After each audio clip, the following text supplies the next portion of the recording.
I learned something the other day about the brain that has blown my mind. Okay, guys, let's say you want to move your arm. Your brain doesn't just send signals to your arm and tell which muscles to move. What it's actually doing is stopping all the other muscles from moving. The way your brain functions when you want to do something is it puts resistance in place. It doesn't actually push, it stops movement. And this was completely contrary to how I thought things work. And when I thought about manifestation, I thought about it this way. I was like, that's really interesting because of two reasons. The first reason being, when I want to move my arm, I just kind of have a feeling or a vision, and then my brain goes to work and moves my arm. It does what it needs to do because I haven't given it any other instructions to not do that, right? So it's free. Now, let's say I want to manifest $1 million.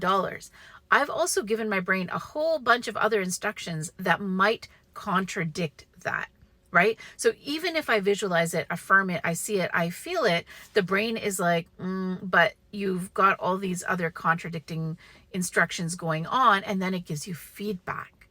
It gives you feedback. It comes back to you and says, well, you want $1 million. You have a belief that says you're going to have to grind for 10 years to create that. So what do you want me to do? And what you're going to end up doing, what most of us end up doing, is we go into this rabbit hole of logic. Well, I could do it this way, or that person did it that way, or maybe I win the lottery, or maybe XYZ, or maybe I invest here. And then we start running around trying to figure out a way around that belief, when all we had to do was in that moment choose to believe differently.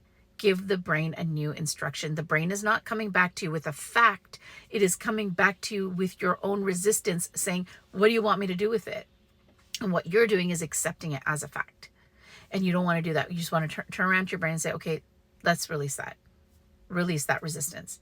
Let go of it, right? The brain does not want to release a resistance that you have put in place for protection without getting that instruction from you first. This will collapse time.